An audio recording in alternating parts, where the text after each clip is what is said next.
Gooby morning, all y'all. Hello, friends. Welcome back to Saturday Evenings Posted Mostly Presents. And today we're having a conversation well, about how heroes can let you down. But before we get into all of that, let's start today with our ad read. Today's pre-rolls brought to you by The Hidden Leaf. Oops, it's on this side. The Hidden Leaf, downtown Charlottesville, Virginia. Oops, wrong one.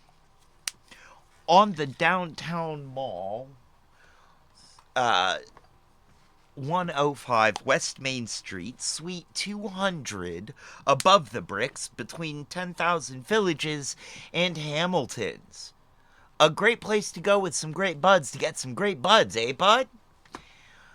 And the only thing better than their bud is their customer service. And they have the lowest prices in town, according to my own personal, highly biased research. And by that I mean I was incredibly high when I did my very biased research. A note of disclosure: we are an opinionated show and an opinionated channel. They are a business just like all of our advertisers, such as Firehouse and Kush Gang. They do not necessarily share our opinions. Our opinions are ours alone. They might be correct, but they are also just opinions. Don't forget to check the website for times and events. The website is thehiddenleafseville.com. That's thehiddenleafseville.com. And I believe that's the shout out. We are here today with the ASOC Prod Cat. Pleasure to have you here. Mm-hmm. And in the background is the ever-present Peanut Gallery. Background. Providing background noise. Because why not? Cause why not?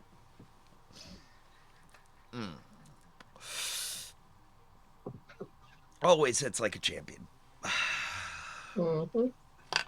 So, our conversation today is gonna start out with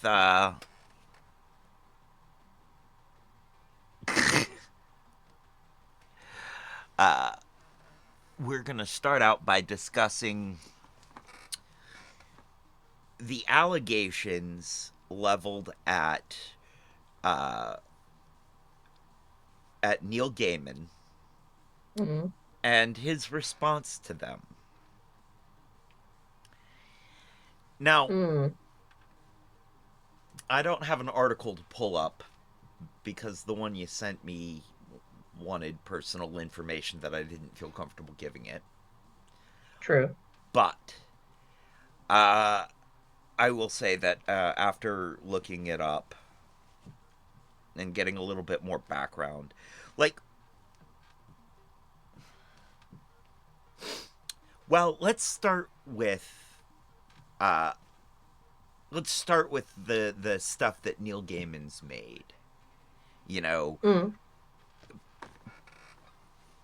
I'd say he's pretty prolific. He's turned out a pretty good deal of work, Yes. and almost all of it I have thoroughly enjoyed. Yes. Uh, you know, he's written a lot of stuff that fits into the gothic community very well. For instance, Sandman, the Sandman comics had a huge effect on how we dressed, how we looked, how we carried ourselves in the 90s. and into the 2000s, you know. Um, and at the time, we thought that he had a habit of writing strong female characters. Felt like there were strong female characters in a lot of his works. Mm-hmm.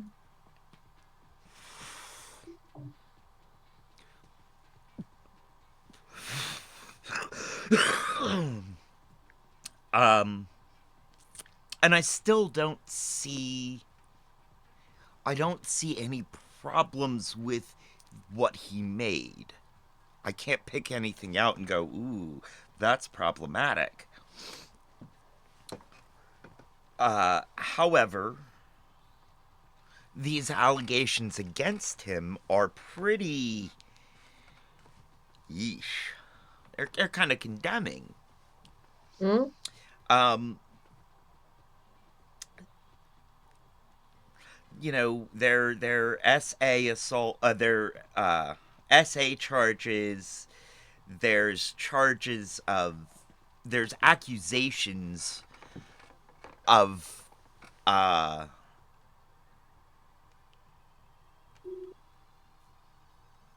well, there's all kinds of accusations. There Um, are. and his response didn't do him any favors.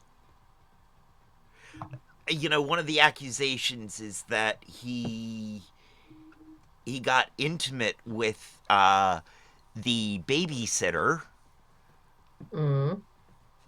scant yards away from his son who was playing on the iPad without headphones at the time. Mm-hmm. And his response is, but it was consensual. And this is the thing about his response. The it was consensual response. He is in a there is a power imbalance in every relationship that man is in with everyone. Even at this point with his publishers or with, studio executives. He still has more power than them Mm-hmm. because he built his name on his creations, on you know, his name is tied to American gods and Good Omens. Even though Good Omens is only like half his work. The other half was Terry Pratchett, Yeah. whose life I'm not going to go digging into because I don't want to find out anything bad about him. Correct. I feel like most of these men, if we dig into their lives a little deeper, we're going to find things about them we don't like. Most men. I mean, in all Hashtag honesty, most men. that's gonna be true about any human that you poke at long enough. Agreed. Agreed. I think that the percentages of men versus women versus non binary, the percentages of men that are bad are higher. If you go with just the specifics, something you don't like, and are not more specific than that, it's pretty much any human because That is true. using using just I don't like, it could be all the way down to, well, they're a fan of the Peloton bikes and I'm not, and I don't like that. That is true. I think if we keep some measure of um, objectivity Mm-hmm. involved, if we, if we look at it as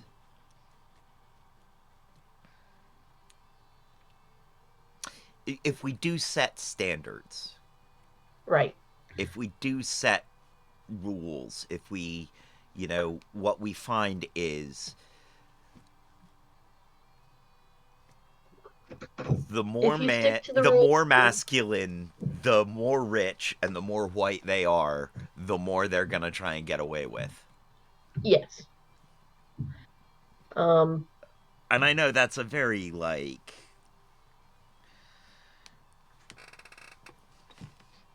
I mean, it is a very broad generalization. And it's a generalization about not broads.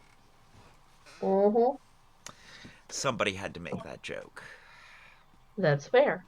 I took that bullet for the team.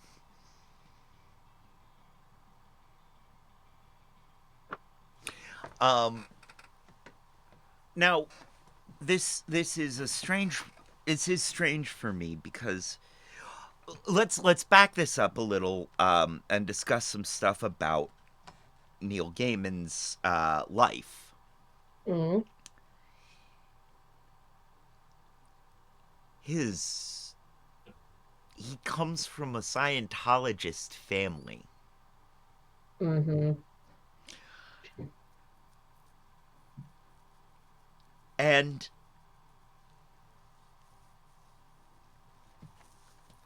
Scientology is litigious, so I'm going to choose my next words very, very carefully. They do what they do, and we leave them alone in order they leave us alone. Only sort of. I mean, we got to keep an eye on them. Mhm. You know, I'm not.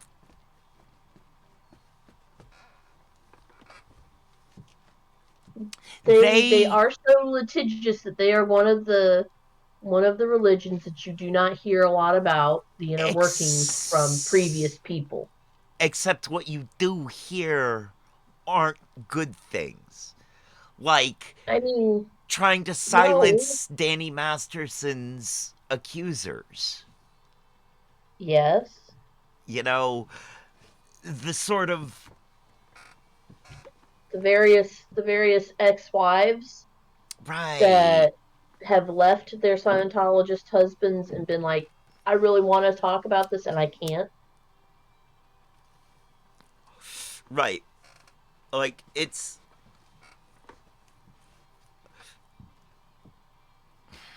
So, alright. So, like, Neil Gaiman is into some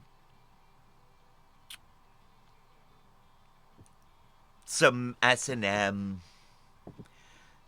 B&D, he's into some B&D, bondage and domination kind of stuff, and he wants to be called master. And okay, I have no problem with that in a vacuum. But this isn't happening in a vacuum. For one, the reports are that there were no safety guardrails in place in these relationships. There were no safe words. There were no agreements about this is just a fantasy. This is a there's a Hmm. that that bothers me because of the nature of those those areas of play. Hmm. Without the proper safety protocols in place, it's very easy to fall into a very unhealthy relationship, and for manipulative people to take advantage of that. Yes. Um, and one would have hoped that a side effect of a certain series of novels would have painted that a little bit more clearly for the general public. 50 Given, Shades? yep, 50 Shades of Wrong? yeah.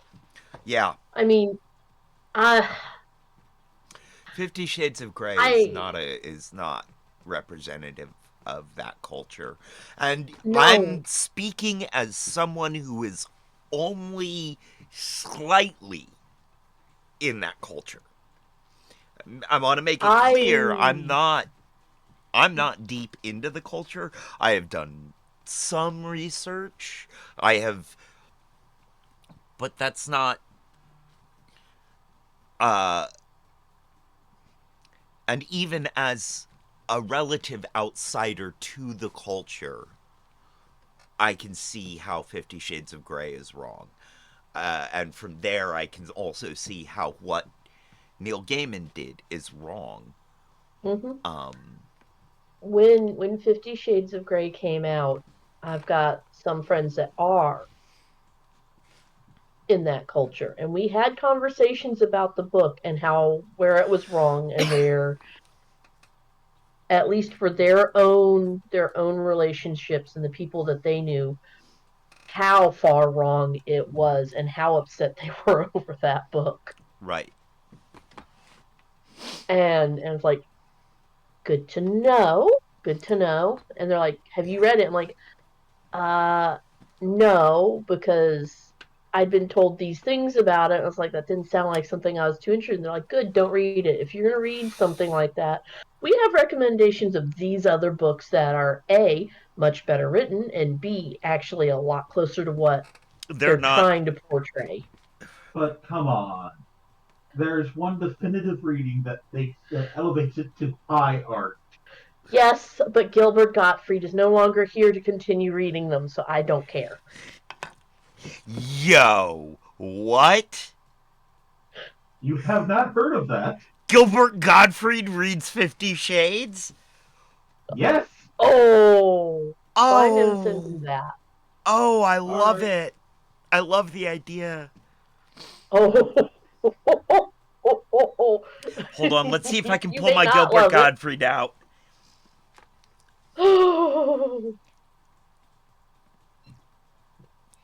Why is this bag urinating in my water?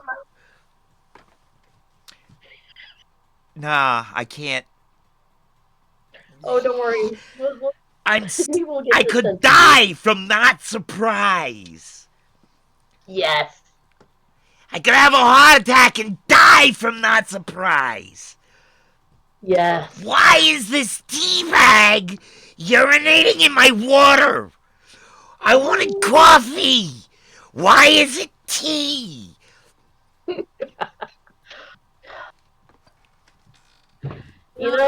There's a whole host of kids that grew up listening.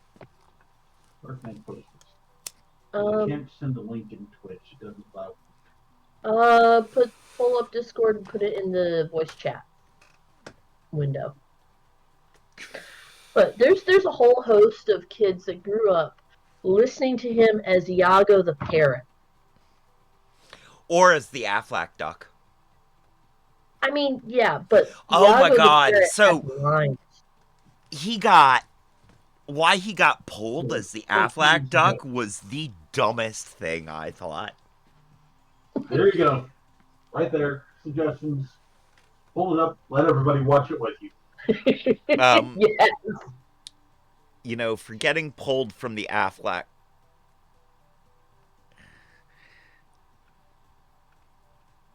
Oh, you didn't put it. You put it in the other one. He put it in suggestions. So you have to Okay. switch windows. I think it'll follow me over there. It should. Um, but yeah, he got pulled from being the Aflac duck because of a joke that he made before, like from his earlier career, and they said it was too dirty of a joke. At which point I was like, His previous statement. wasn't he in that movie, the Aristocrats? I mean, the world's dirtiest joke. He took a crack at telling the world's dirtiest joke. And as far Mm-hmm. as I am concerned, he's the one who told it the dirtiest because it just, ew. His telling of it actually grossed me out. Mm-hmm. It's designed to be a very unfunny joke. It's designed to be the grossest. It's gross out humor, Right. and I get that. I get that. I have no problem with that as the concept or the joke or even his telling. The fact that it grossed me out says a lot. It Mm-hmm. worked. He did his job. Yep. I find that Affleck, like, when Affleck signed him as the Duck, did they just not do their research? Like, this was the only guy who could give Bob Saget a run for his money as the dirtiest comic working. Mm-hmm. You know, it's not like America's Funniest Home Videos went, oh no, turns out Bob Saget's really dirty. We've got to fire him. No, they knew. They knew that I the mean, joke was getting him to be on national TV, turning him into the nation's cleanest cut comic when he really wasn't. Like, no. The joke was turning him into the beloved father figure on Full House. yeah, Okay. yeah. The the They the continued the complete joke. one the complete 180 at maximum speed in order to go from Danny Tanner to Bob. That's true. It You was. I mean, I give them credit. But anyway, let's know? watch this. Yep, it does pull it up. Okay. Oh God. Yeah. Yep.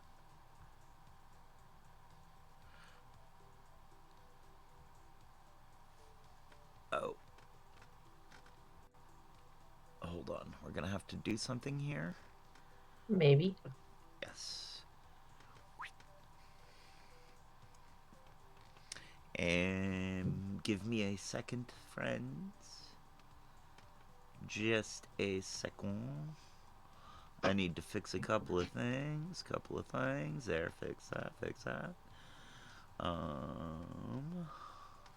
Uh-huh.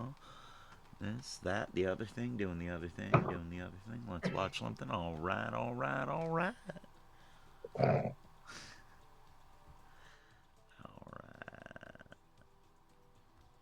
There we go. And we press play. Audible.com presents 50 Shades of Grey, the erotic best-selling novel read by Gilbert Gottfried. My inner goddess has stopped dancing and is staring too, Dancing and staring. open-mouthed and drooling slightly. Hear it the way it was meant to be heard.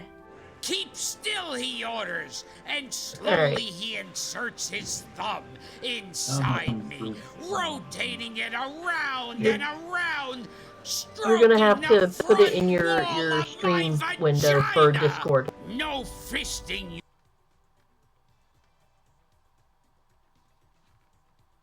First rule of Fist Club. No talking about Fist Club.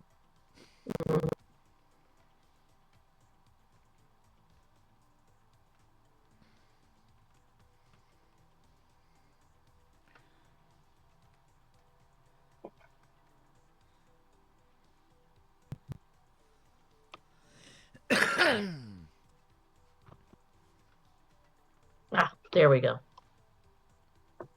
Now I can switch windows and actually. There we go. We'll start this over again. Mm-hmm. All of you out there in TV land have to deal with this again. They'll live. There we go. Audible.com presents 50 Shades of Grey, the erotic best-selling novel read by Gilbert Gottfried. My inner goddess has stopped dancing and is staring too, open-mouthed and drooling slightly. Hear it the way it was meant to be heard. Keep still, he orders, and slowly he inserts his thumb inside me, rotating it around and around, stroking the front wall of my vagina.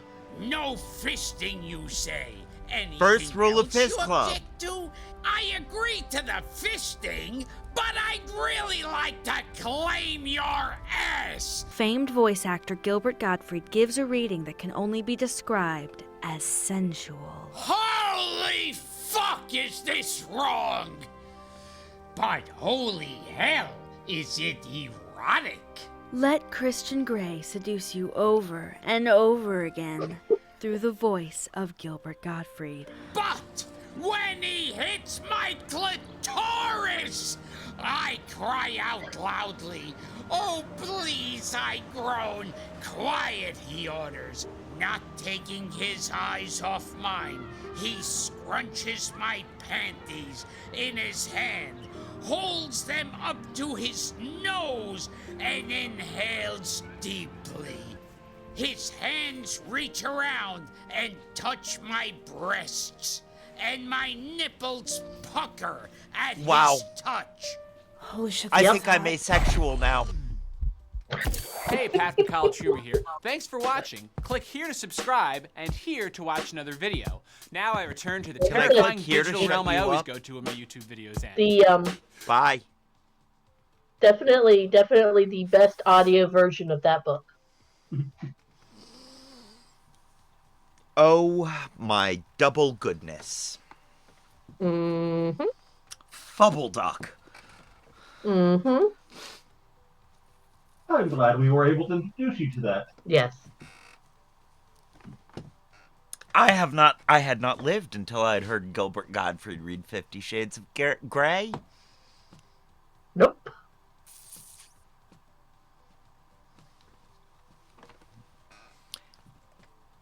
Yep. That happened, folks. Good morning to anybody else that has joined in to listen.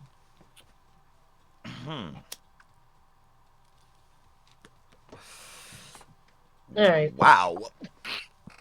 So back to what we were talking about. You know, Um, yeah. I feel like I can't remember what we were talking about. That really just derailed me. I have got Gilbert Gottfried on my mind at the moment. Like I just can't get rid of it. Especially Neil. okay. There was a show that was starring Brad Garrett. mm, And I don't think it was a spin-off from Everybody Loves Raymond. mm. I think it was its own thing. And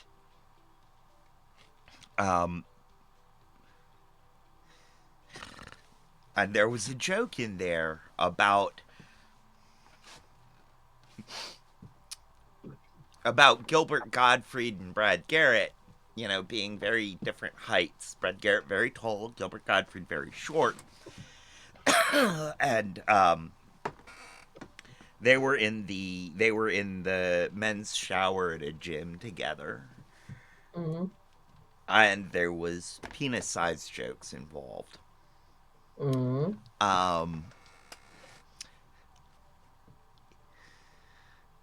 And it ended up with Brad Garrett saying, well, if I had one that big, I wouldn't mind being that short. Mm-hmm. And it just... Now the idea of Gilbert Gottfried having to, you know, sling it over his shoulder as he walks down the street is what sticks with me. It makes the reading of that particular novel just that much more mentally strenuous. Oh, is that a quarter on the street? Hold on, let me check.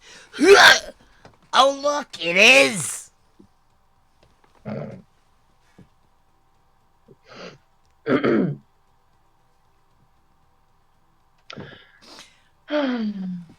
So back to our I am original. so like, yeah. What we were talking about don't have heroes. uh, Ow. Ow, ow, ow. No. what? No, dear. No.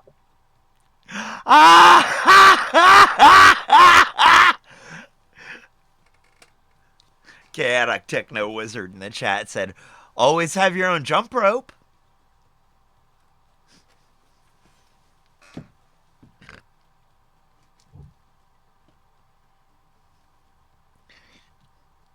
Until you get excited and then it's a limbo bar.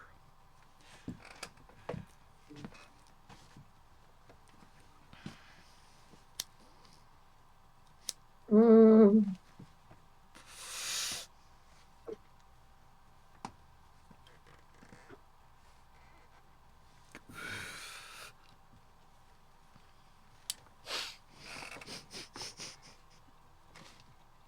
And the conversation just stops dead.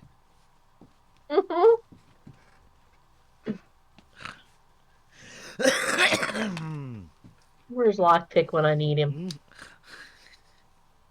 Recovering from last night, he was DJing pretty late and getting ripped with with Master Asta 420. And they were doing more shots when I went to bed. Yeah. All right. So yeah, don't have heroes. There is something there that I haven't touched on yet. That I want to make clear for viewers of this channel. You know, we at this channel advocate for believing victims.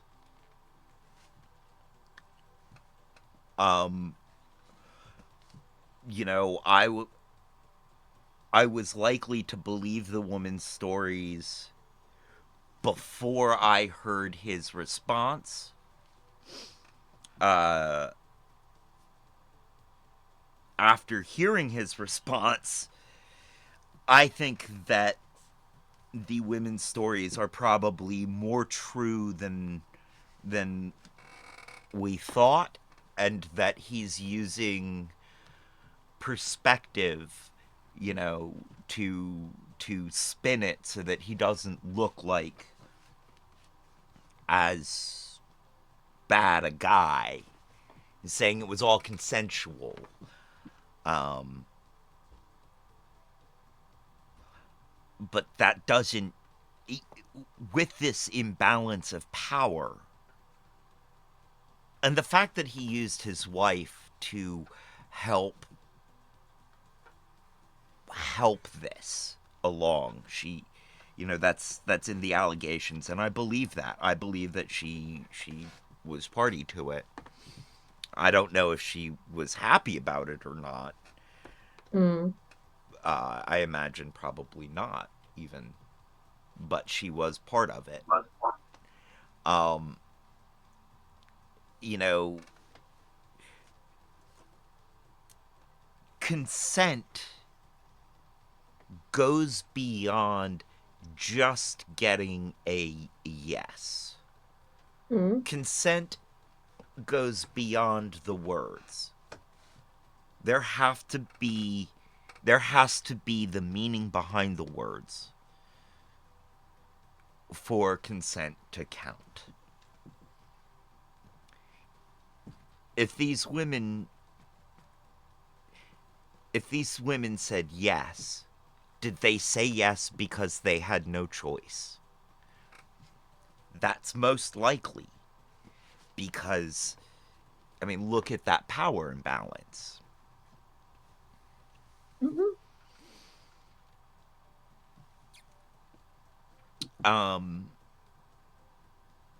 So yeah, I mean,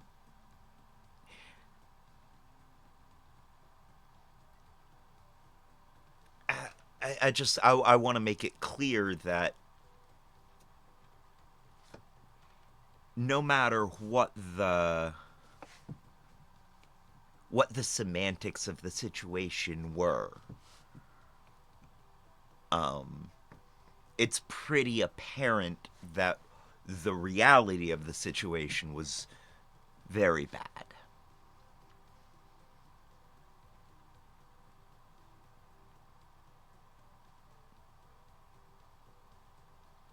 Do you have anything to add? Not really. Not about that part. Okay. One of the things that bothers me with how this has gone is the fact that these allegations were actually raised and made public in July. Yes. I don't remember in July us actually hearing that much about this. Do you?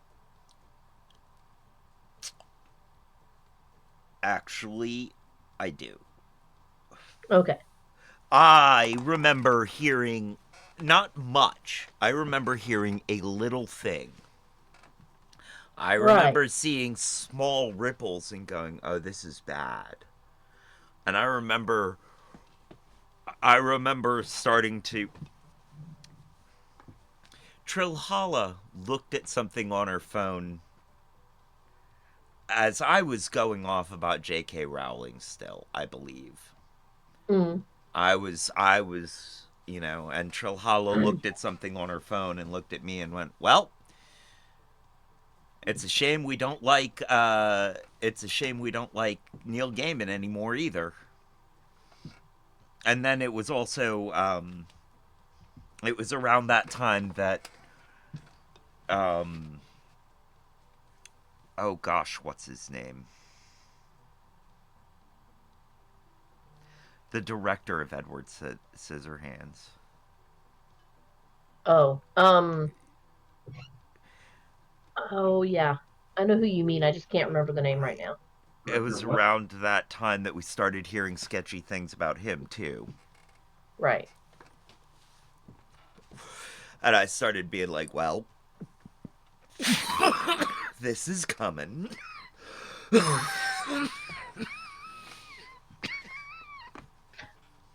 Okay, but there was like a minor blip in July about this. Right. It was, for most people, it wasn't even there. Most people didn't even Right. hear about it. It was something that, just because I'm plugged into certain news sources and very plugged in, you know, something that I caught.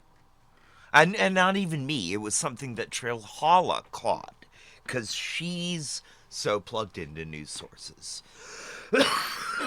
you Right. know, So and we that did. was July. Right. This is January. Yeah. Between July and January, very, very little has been heard, very little has been said that we need, NDAs have been signed. Money has changed hands. right? And the only time that this got actual coverage and everybody is blowing up and all hostile about it is because he has quote unquote broken his silence.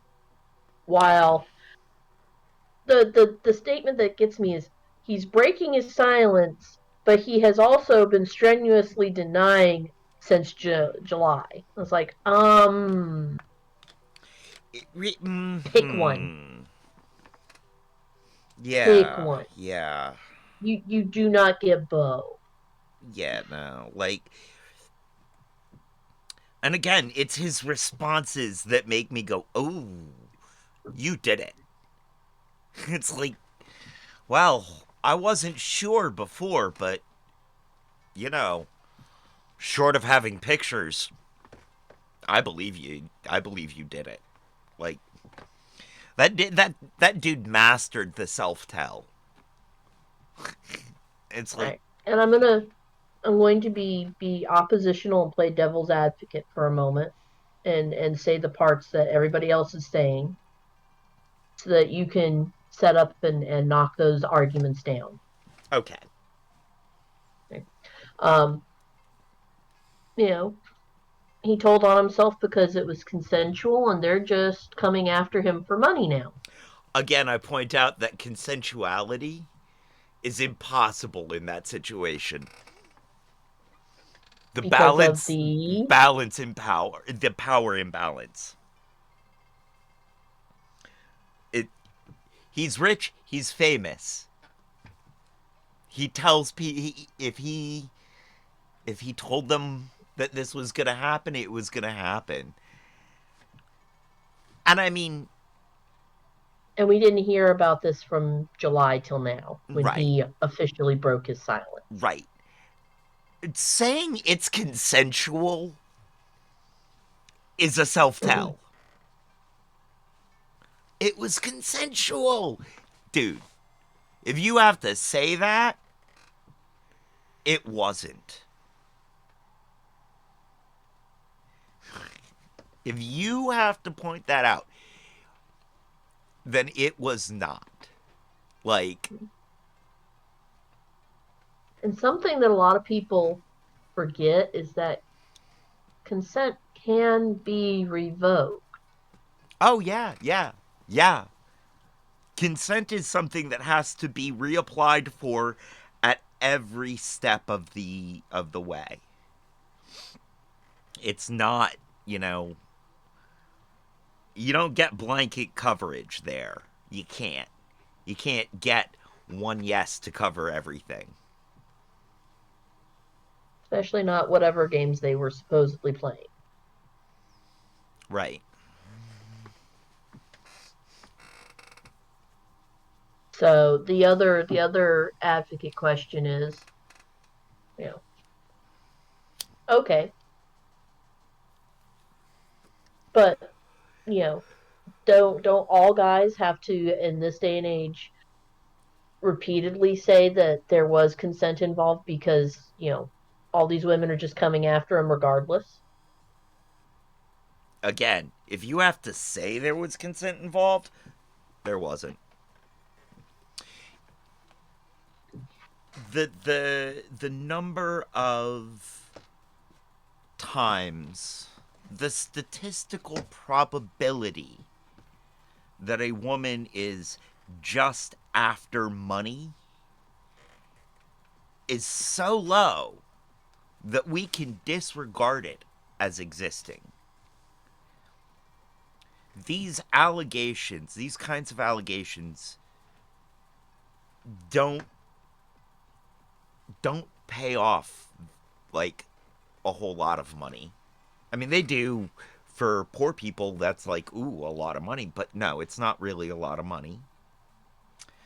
And they open the people who make them up to such social judgment, such, you know, the people who make these allegations put themselves out and are so vulnerable that almost no amount of money is worth it. It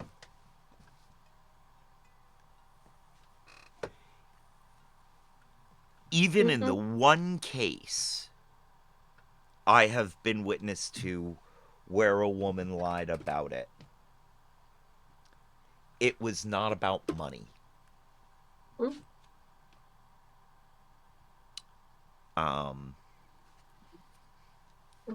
It was about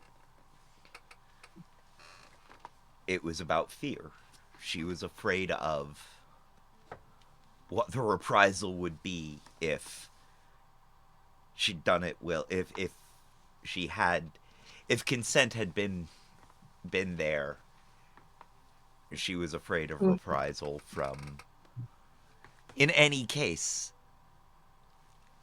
wasn't about money.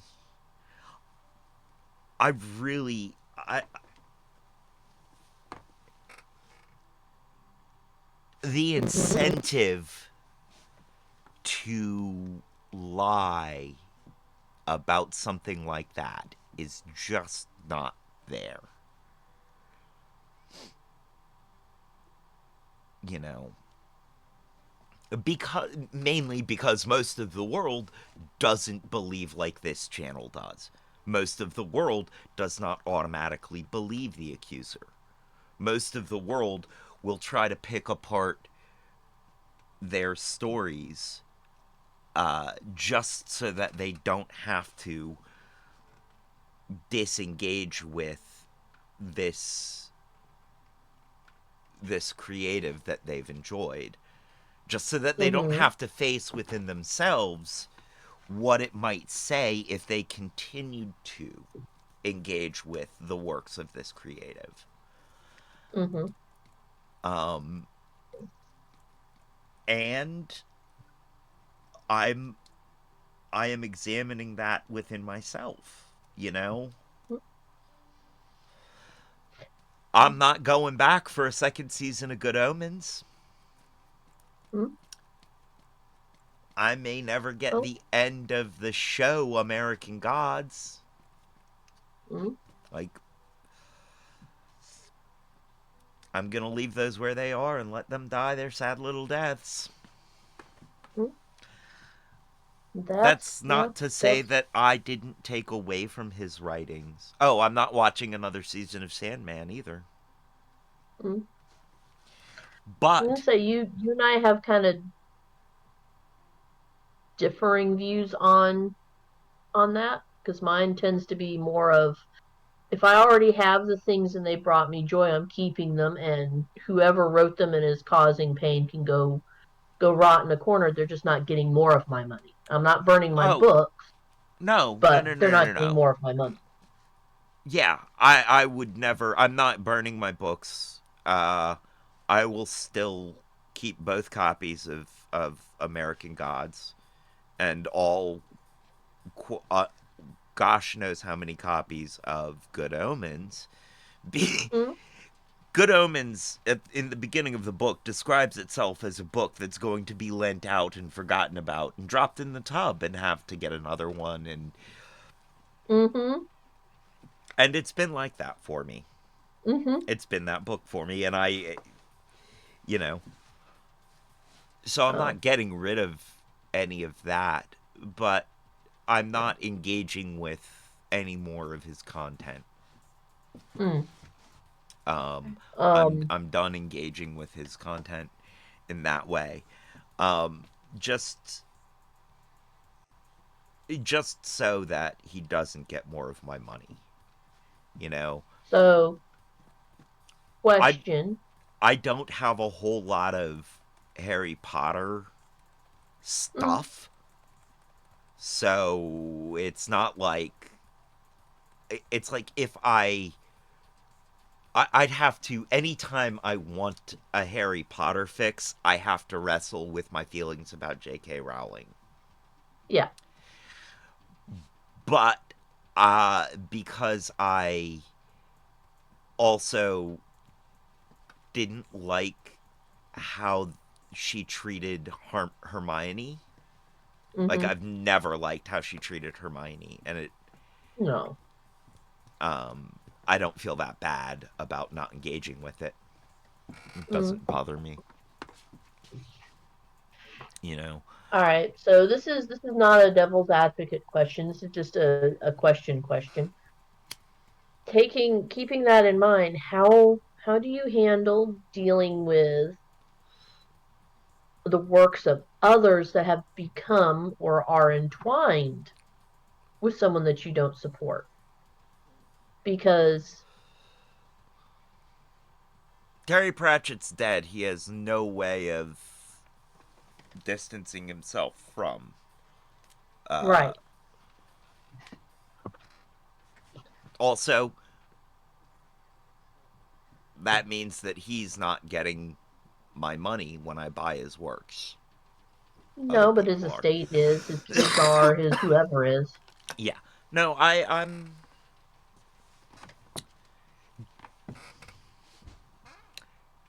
death covers a multitude of sins. You So, know? but you know, Plus, do I think Terry Pratchett had any idea who Neil Gaiman was inside? No. No. I don't think we can hold Terry Pratchett responsible for what Neil Gaiman did. It's not mhm, like the thinly held, the thinly veiled stuff that went on around Weinstein. Everybody in the industry knew Weinstein was doing these things. They didn't Or a talk certain about it. music producer that's Right, currently in lockup in New York. right. Everybody knew it was going on. They just never said anything because it was dangerous to seriously say something. I mean, Yeah. I remember, I think, people making jokes about both Weinstein and Diddy. Mhm. Um, I mean, the one that's made the most jokes and seems to have been the most untouchable by the music crowd was Cat Williams. mm-hmm. Yeah, Cat Williams can kind of say whatever he wants. Um, just But, because he's in his own niche, right? he's yeah, he can. He's said some stuff about gay people that's been a little like, oh, dude, I wish you wouldn't have said that. Yeah. Like, There's a lot of there have been with that particular case, there have been a lot of people looking at things that he said, things that other people have outright said, either in an interview that was taken as a joke or in music that was taken as, oh, this is just a diss track. There's nothing real to this. And they're looking at it now going, going, oh, oh, you guys couldn't actually say anything, out loud, but you could say it here. but you've been saying this for a while You've that been this was not saying a it for good deal. years. Yeah. Yeah. It was like that is a weird spot to be stuck in where you know something but you Right. can't say anything, because if you say something for real, well, I mean, there were other things that happened that make it less healthy to do. Right. Right. And, you know, looking at while the lifestyles were not similar, the amounts of financial power are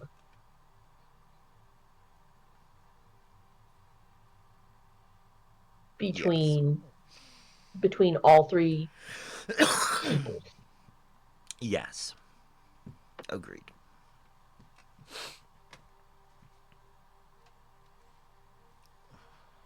I just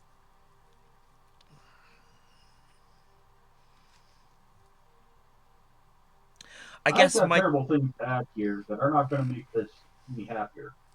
Can we move on? Yes, we can move on. Next subject. We can. peanut gallery has voted for next subject. Yep. All in favor say aye. Aye. I I I mean, no disrespect to the current subject. This is mostly entertainment as well, so Yeah. Understood. So let's see what's next on the list. The real Brad Pitt issues statement after AI fake scam woman. The real Brad Pitt issues statement after AI fake scams woman who thought she was dating him out of 800,000 euros. 800,000 You know, euros. That's not pounds. no, but that's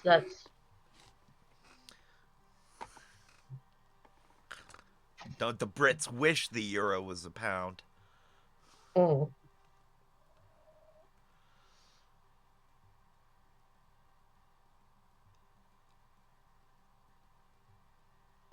Brad Pitt shammed has slammed an AI-assisted scammer impersonating him after a French woman was caught.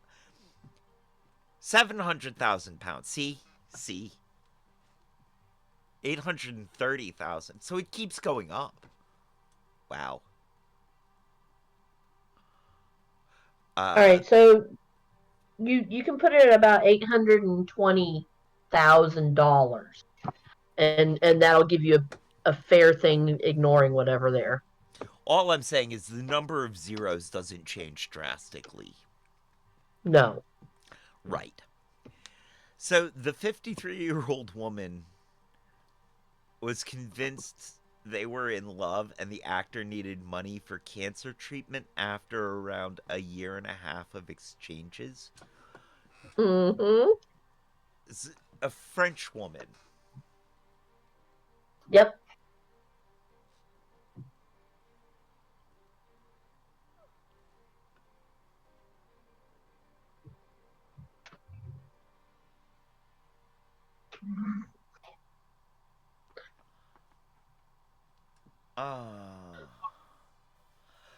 Reacting to the con after the story hit the headlines this week, Pitt spokesperson said it's awful that scammers take advantage of the strong bond between fans and celebrities.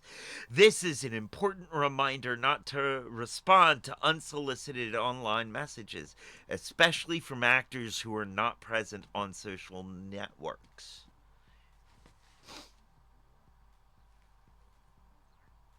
I mean, how crazy would you feel if Brad Pitt reached out to you personally and was like, I love you, and was like texting with you, hey Chris, what's up? Oh, rebuilding some DJ software. Good to see you, Chris. Chris into 386 into chat. Like, how crazy would that make you feel? Like, I already, when I find out someone has a crush on me, that even a normal person likes me, I'm like, nah. Reality's broken. This ain't. That doesn't happen. Like, if.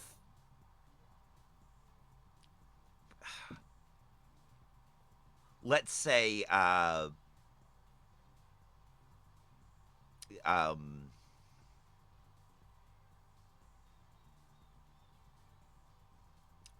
trying to think of somebody who would hold that sort of for me.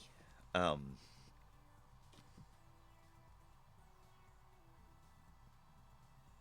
God, what's his name?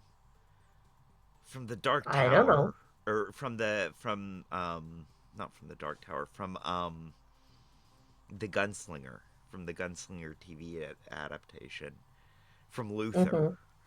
That guy. Right. Idris Elba, right. If Idris Elba reached out to me with, like, I've got cancer, I mean, first thing, I'd be like, dude, how do your people not take care of, like, you're famous. How are you not getting cancer treatments? And secondly, I'd be like, dude, how are you into me? Like, I'm no one. I mean, I'm... Yeah. Even now, like, with my minimal Twitch audience and YouTube, I'm still nobody. Mm-hmm. I mean, like, let's bring it even closer down to, like, even more realistic. Like, let's see. Like one of the actual authors that live in our general area reaching out and being like, hi, you're one of my only people. I'd be like, bullshit. Exactly. Because we do live in an area that it has wasn't 3 or an 4. F-bomb, but I am handing in an F-bomb, chit. I thought you would get a kick out of those. I do. I love them. They're I mean, great. you'd have to potentially hand it in over, Mr. Gottfried earlier, but I didn't say it. He did. true, true. These F-bomb But chits yeah, are just for me. Um, okay. But yeah, no, no. uh, I yeah. think the Even the if it big was thing is somebody that likely, or okay, like let's say, uh, here's one. Here's one. Somebody that I have a parasocial relationship with on YouTube and Twitch. mm-hmm, Abelina Sabrina. mm-hmm, Abelina Sabrina here on Twitch, Sabrina Abelina on YouTube. She's quite a bit more famous than I am, but she's hardly like big time. She is. mm-hmm. She's way bigger than me, and she is pretty big time. Like I'm. When she says my name in her streams, I get all starstruck. Right? Uh-huh. Like, if she were to reach out to me being like that, I'd be like, I don't entirely believe this. This isn't Yeah. credible. Like, I'm gonna need some real. And also, I have to assume she's making more money than I am. I have to Mm-hmm. assume that, I'm just not like. Mm-hmm. But I'm also more, because I've gotten scammed a lot when I was a kid. Mm-hmm. Uh, I'm I'm very sketchy about sending money. I'm very sketchy about, you know, if about anything like that. Like, uh, I have to be You know, that very that is ready to the lose the money that I am putting up. Like, I mm, have to know that that money's good and gone. I don't lend money. I lose money. If I'm you gonna lend remember it, all the I don't expect mm-hmm. it back. That's You the remember thing. all the catalog, the back of the magazine offers for gadgets and the pop top Oh yeah, yeah. cereal box things that you do this and that and you get the thing. That is the one lesson that no one actually talks about what was being learned by letting kids do those things. Was the you're not getting what you expect, Hmm. right? Was how to handle getting scammed, Right. how to actually read what is Between the being offered, lines, right, and not I not just read between the lines, read what's being offered, and compare that to what is being sent, and read what's being offered and compare that to the ad. Here's this big flashy ad, and then you've got your terms and agreements that you're signing. And kids don't read the fine print. Nobody reads the fine print. right. We still don't. But but you're more likely to look at the fine print and look for where it is now Right. because you got scammed out of the cereal box stuff so much that versus people that were never allowed or taught to do that. Right. I uh I was always happy with the stuff that I got from cereal boxes and the backs of magazines. Hmm. But the reason I was happy with it was because I didn't expect anything. I expected it to be junk. And I was right. Exactly. And it was fun junk, and it was cheap fun junk. I always Yes. got my money's worth of joy out of the stuff I got. So I didn't exactly learn that scamming lesson. It took until I was a little older and got scammed completely out of money by friends, by people I thought were Mm, friends. yeah. Like who ran kids who just ran con jobs on me and got my money. And Mm-hmm. like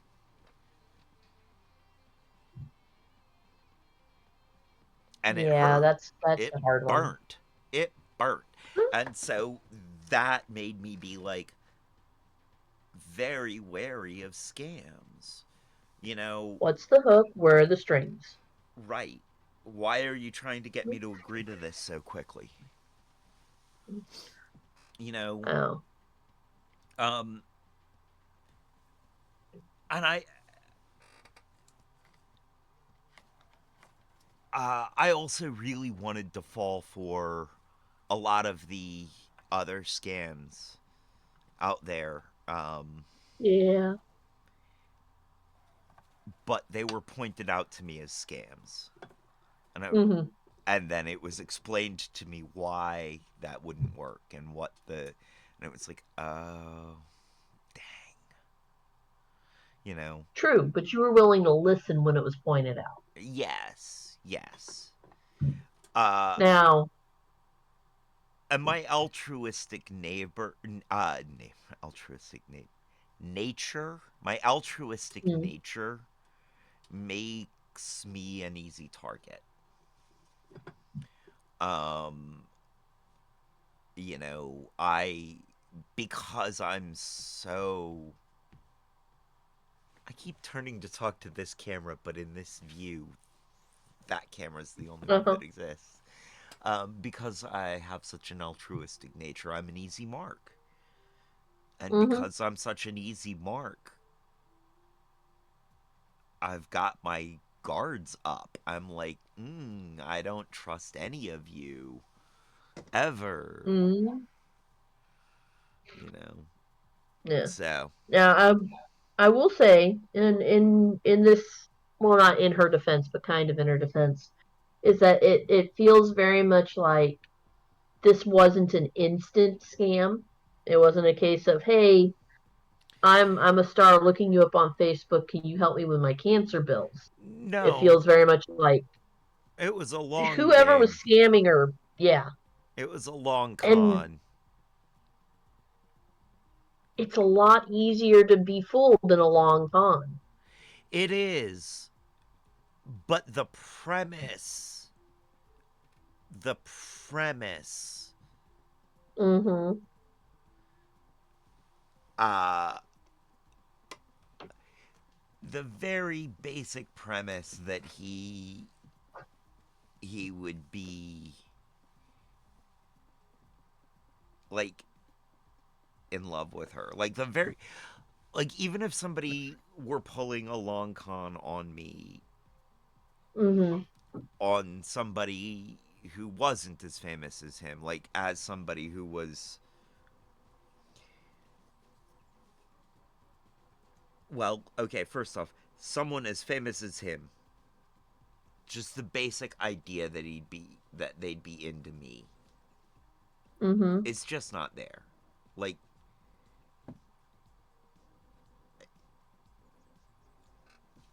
I'm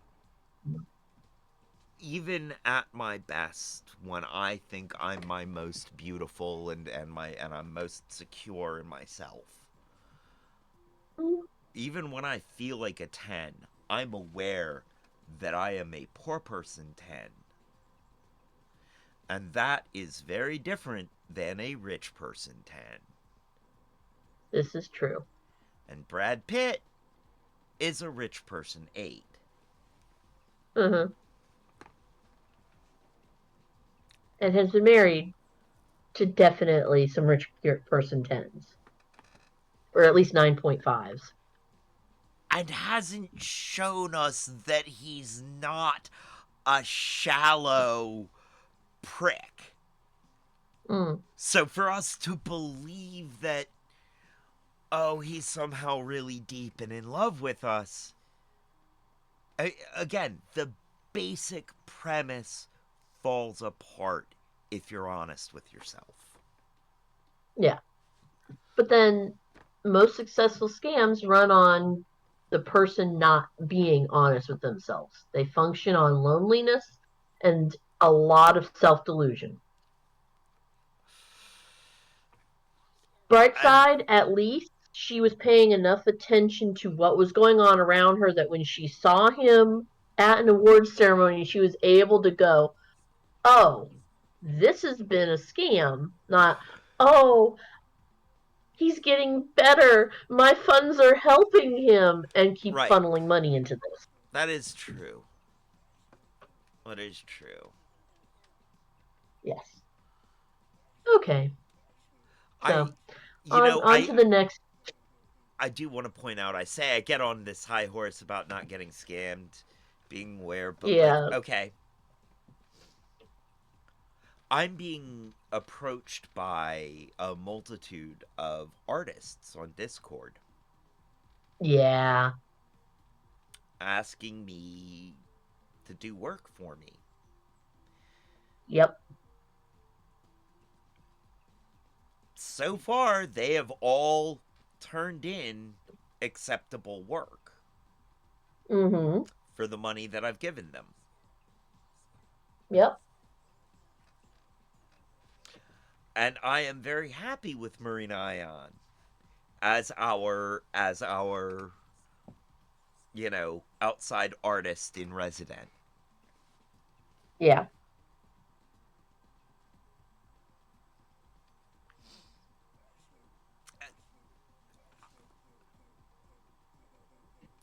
I feel a little open and vulnerable out there on the Discord, and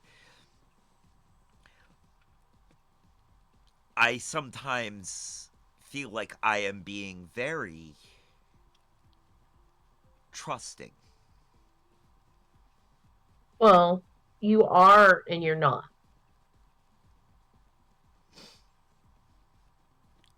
Because in all honesty, you are negotiating a business deal, correct? Cash for Each art. each time, yes, it is a business deal. Each time it is cash for art. Um If the person that approached you did not supply art or did not supply acceptable art, would you pay them again? no. Okay. No. One payment, You are like open and that's the trusting to a point. right. Right. You get one shot. If and that's the thing, like if these people are scamming me, Mm-hmm. they're putting a lot of hard work into it, and it's not a scam at this point. It's just a business. Like Right. none of these people they're just doing business with me. And I so it And you know it does feel very vulnerable to try a new right, business interaction. right. I mean, And these things are not these pieces of art are not cheap. no. It's not I'm not this is more money than I'm used to being able to be like, okay, this is a test. You know, Mm, up to this point, $20. It's like, yeah, okay, I can lose $20. If something doesn't go right with a $20 something or another, it's, you know, no skin off my nose. I can afford $20. right. We're getting up into a range that I can't afford to be Right. making mistakes with. And Um, that's, again, I can see feeling very vulnerable there. yeah, But also while you're feeling vulnerable, you're not as open and vulnerable as someone else that would just willingly be like, oh, the computer crashed and you can't give me my art today. Yes, I will gladly throw another $1,500 your way to get things fixed so I can get my art. Right. Right. Like, nah. There's, Nah. Not playing that game. No. You're No. willing to give them a chance to prove themselves, Yes. but you're not willing to maintain things further. If they don't. Exactly. And that comes from the number of times as a kid and throughout my life that people have just taken my money and bounced. Mm-hmm. I was hitchhiking through North Carolina once. And that's oh my interesting place to god. be hitchhiking. I wanted a bag of weed so bad. I was out of weed. It had been days. I wanted just a hit. And some kid comes riding up past me going, I got dime bags. I'm like, yo, what? Let me get a dime. And I bought this dime bag. Kid took my money and disappeared like that. And when I opened it up, it was a dime bag of cattail. You know, the... Oh. Mm-hmm. I mean, it'll burn, but that's not necessarily what you want. No. I'm not smoking that. Oh, shit.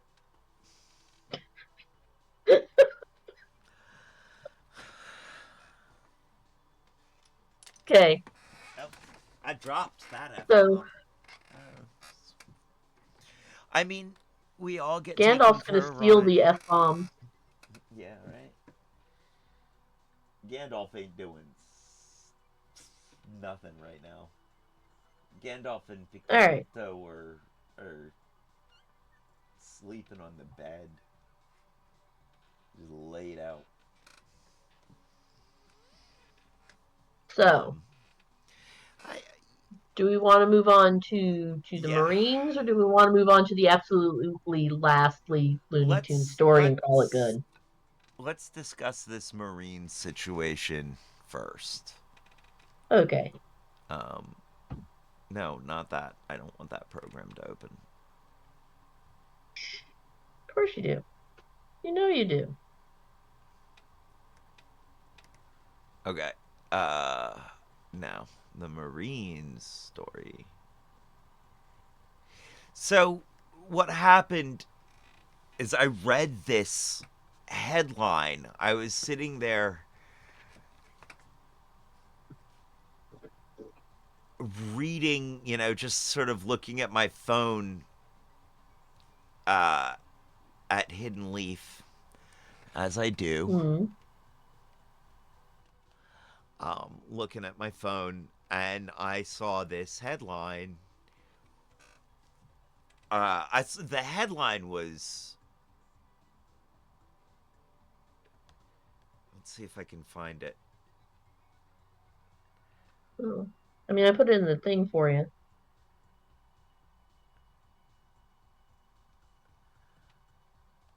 I had to read the headline 2 or 3 times.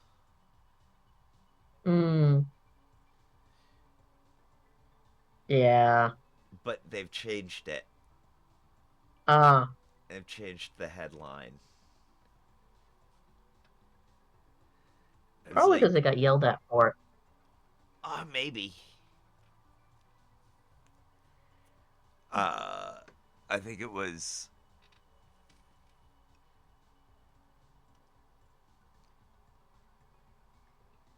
I can't even remember. Whatever it was, I had to look at it to sort out the words. It was like, that made... Right. And then when I looked at it, I was like, ooh. When I did sort out the words, it got worse. Like, It was like, oh, yuck. And when I read the headline, what I thought they meant was that snipers were effectively getting concussions from the,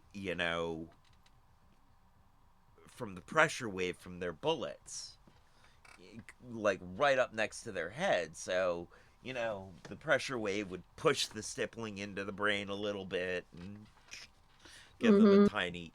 And I thought that we were talking about CTE, that these guys would have Right. CTE after a while, which made sense when I thought about it. No, they're talking about heavy weapons. They're talking about anti-tank guns, right? Right. And they're not talking about CTE. They're talking about headaches and hemorrhages. Yeah. So,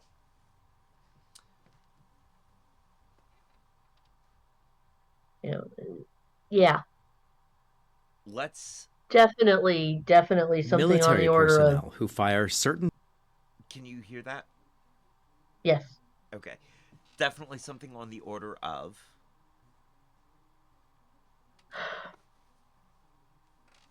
It's a magnitude of damage greater than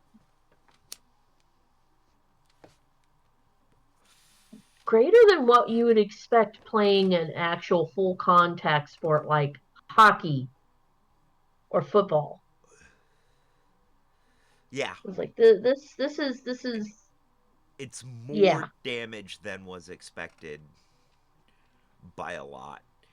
Although, Yeah. man, when I. Okay, so, like. I believe it, though. Because I've seen shells that are not anti tank sized shells. I've seen the Mm-hmm. shockwave from. I watch a channel called uh, Kentucky Ballistics Yes. and another channel called Slow Mo Guys. Yes. They're so fun. They are, and they're even more fun when they work together. They make such the when those channels, they have so much chemistry together. The three of them, Gav, Dan, and what's his nuts from Kentucky Mm-hmm. Ballistics. Uh, they have such great chemistry. I love seeing them together. Um, Mm-hmm. especially Dan and the guy from Kentucky. Like they get each other. Right. Um, so when I watch those, especially those super slow mo, and you watch the shock wave. You're watching the shockwave come out of the barrel. You're watching the shockwave come out of the sides of the gun, out of the like, and you can see the ripple in the air. Like you can Mm-hmm. see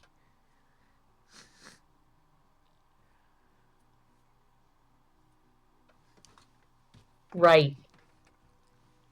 and we're talking about like I mean, I'm talking about the punt gun sized, the ones that Mm-hmm. they have to use pull a cord from behind a shield. Right. Like they're smart enough to take their own precautions. Well, Dan's a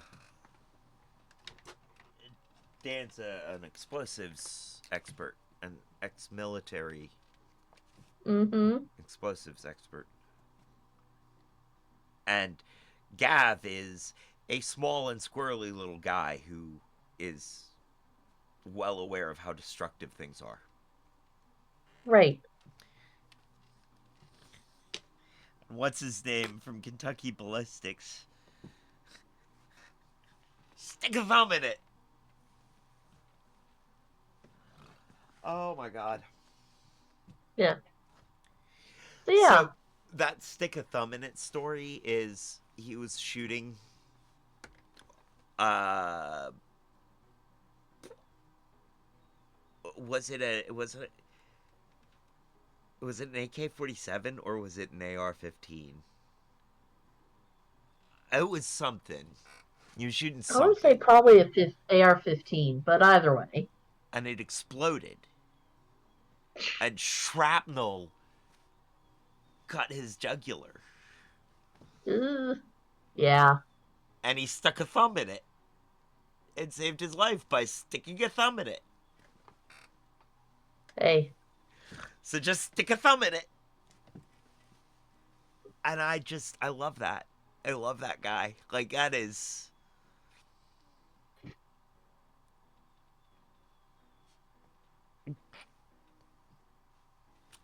rugged is what that dude is. That is rugged. I mean, it helps that he has a great sense of humor. Yeah.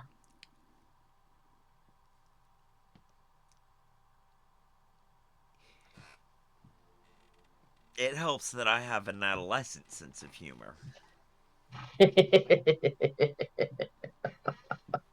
Yes. Today's pre-rolls have been brought to you by The Hidden Leaf, downtown Charlottesville. 105 West Main Street, Suite 200, above the bricks, between 10,000 Villages and Hamilton's. A great place to go with some great buds to get some great buds, eh, bud? Also, the only thing better than their bud is their customer service, and they have the lowest prices in town, according to my own personal, highly biased research. And by highly biased research, I mean I was incredibly high when I did my bias research. Don't forget to check the website for times and events. The website is thehiddenleafseville.com. All one word, thehiddenleafseville.com.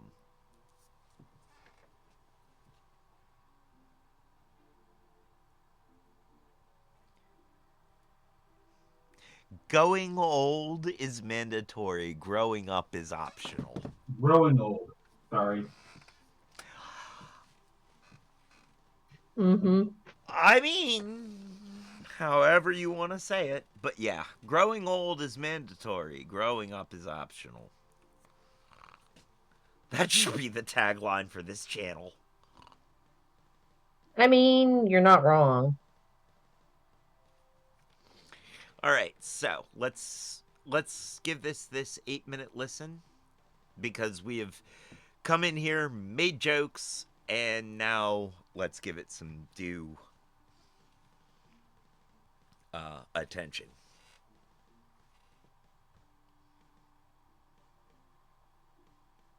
Certain powerful weapons may put their brains at risk. A piercing headache, like a pin, like a needle. Symptoms can show up years after they leave the service. I happened to be literally at the right place at the right time when my head exploded. NPR's John Hamilton has the story of two Marines who spent years firing missiles and rockets, then developed the same rare brain condition. Michael Lozano and William Wilcox have a lot in common. I originally was a tow gunner. I was a tow gunner from 97. I served in 2 different units at Camp Lejeune. I was part of 2nd Combat Engineer Battalion at Camp Lejeune. I went to 29 Palms. 2 weeks out of the year, we did 29 Palms. Each trained extensively with weapons like the TOW, a missile system small enough to mount on a Humvee and potent enough to disable a tank. Wilcox says the most intimidating weapon was a shoulder-fired rocket launcher called the SMAW. Imagine a 300-pound linebacker hitting you in the chest at full speed. Boom! It rattles your cage. Also, your brain. Gunners like Wilcox and Lozano place their heads just inches from the explosion that propels a missile or rocket from its launch tube. The blast creates a pressure wave strong enough to kill anyone standing directly behind the weapon, and there's growing evidence that repeated exposure to these blast waves can damage the brain. Hi, I'm John. Hi, I'm Cynthia. Wilcox lives in Southern Virginia with his wife Cynthia and their dog Leia. His mementos from the military include a single-use launch tube about 3 feet long. This is actually an AT-4. It's obviously inert. Wilcox fired lots of anti-tank weapons after joining the Marines in 1992, especially during one training exercise at 29 Palms in the California desert. Our Humvees are loaded with missiles, and we go out on this mobile assault course, and we're firing them like crazy. And, as young men, it's like 4th of July on crack. We're just loving every minute of this, never thinking in the future that some of these things could potentially impact us. The headaches began when Wilcox moved from Camp Lejeune to Quantico in Virginia.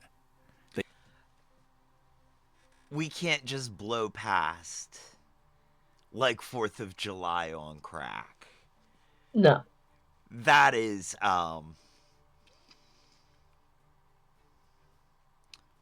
Team America! Heck yeah, baby! I mean, yes, but also no. Fireworks are something that everybody, well, not everybody, that a great number of people worldwide sit there and are extremely excited for. I mean, yes. But the thought of firing them from your shoulder at things seems particularly American. I mean, there's a reason why we're not allowed to have Roman candles here anymore. And that wasn't just localized in Florida. What was that? I said, I'm sorry, I like my candles stationary, not Roman. Ah!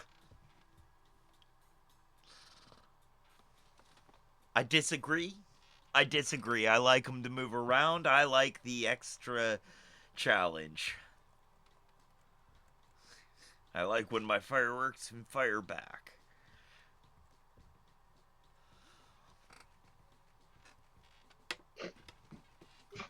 Just very American. Thus, nicely fitting into the whole. Yes. Fireworks from shoulder. Yes. All the better. Oh, yeah.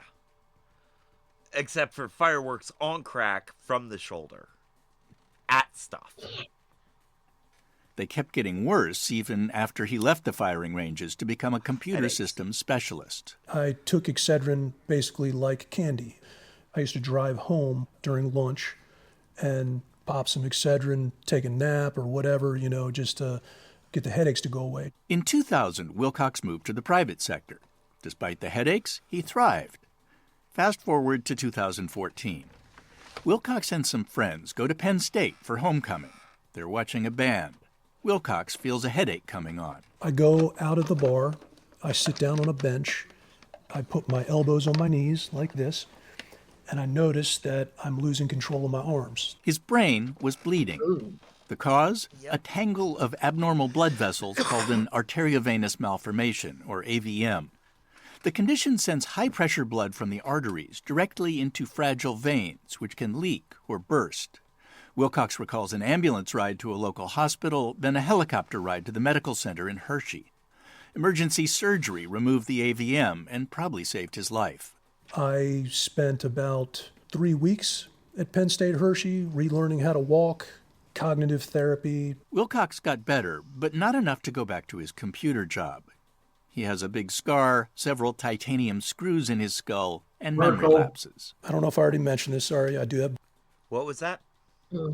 Commercial. Oh.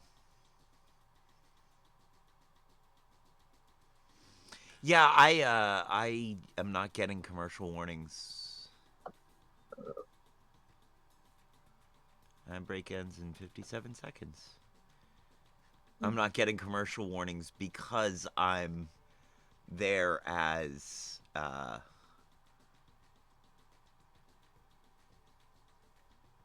DJ TS 1308. Even though I don't know what I don't understand exactly what it's doing, why it's like got this mixed up. Because it can. Yeah. Trying to have two different profiles on OBS seems to confuse it a bit. All right. Confusing Twitch a bit. Looks like we're back now. Okay. Go back to his computer job. He has a big scar, several titanium screws in his skull, and memory lapses. I don't know if I already mentioned this. Sorry, I do have brain damage. But Wilcox says his... I don't remember. Did we talk about him having memory lapses? Was that pun intended?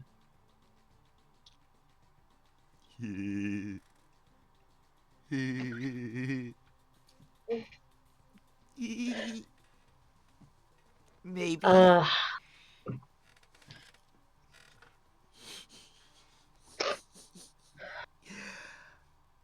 I am so getting both of you the shirt that says, I think it says something like "Don't be a wimp, own it." Mean the puns, or intend the puns. Look, there are many times when I say a pun is entirely not intended, but is fully accepted. All right, fine. Yours will say puns may not be intended, but are fully accepted. Okay. What were we talking about? Memory loss. I don't know. Was that what we were talking about? Hold on, let me Just back hit this play. up just a minute. Yeah. Wilcox says I'd his go biggest back like challenge this. is epilepsy. When I have, a cluster of seizures, it's brutal. It wears me out physically, emotionally. I take a tremendous amount of medicine. For years, Wilcox did... So, apparently, if you do not lose consciousness, it's not a seizure.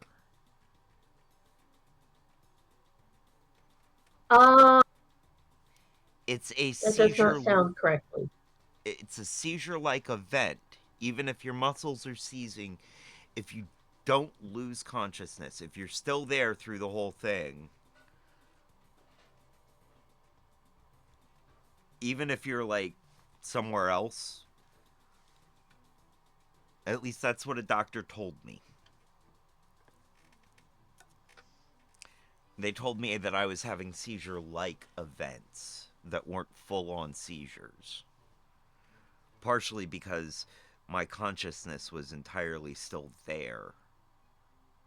Like, I was conscious and aware. Things didn't go dark, they went white. And sometimes it was like a dream state. Mm-hmm. But it's not a full-on, like...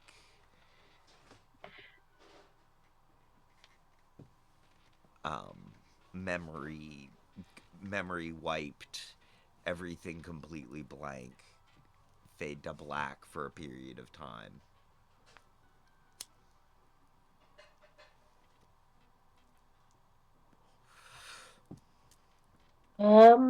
I am looking that up because that does not sound correct. It doesn't sound correct between general first aid as it's taught, and it doesn't sound correct going with the way ALS is taught or has been taught in the past for paramedics. ALS? All right, BLS is basic life support. Oh. Okay. ALS is advanced life support. Okay. Not Lou Gehrig's ALS.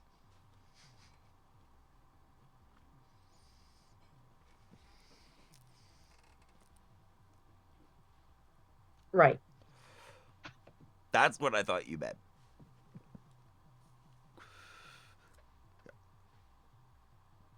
And I was like, that's not seizures, that's tremors.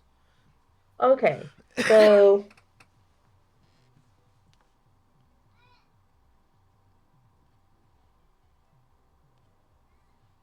yeah, no, because what you're describing about still being kind of present, but you're still not able to move or do things, that sounds more like a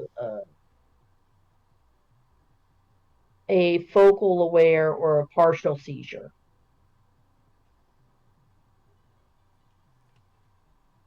Partial seizure.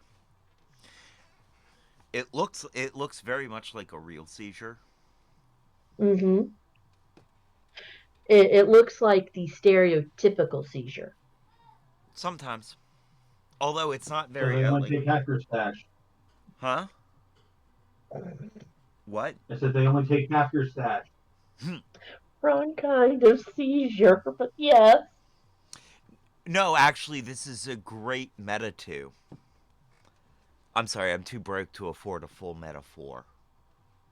Yes, yes, yes. I mm.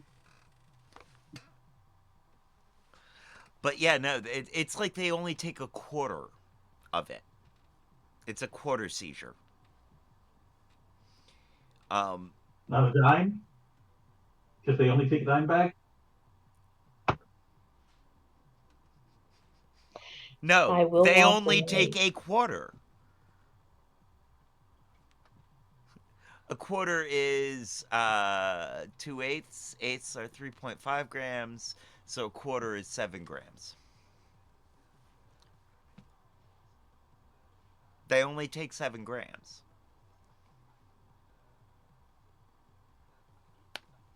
I only take golden grams.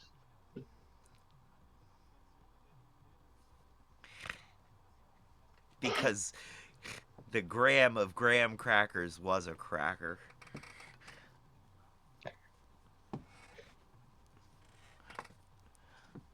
No comment.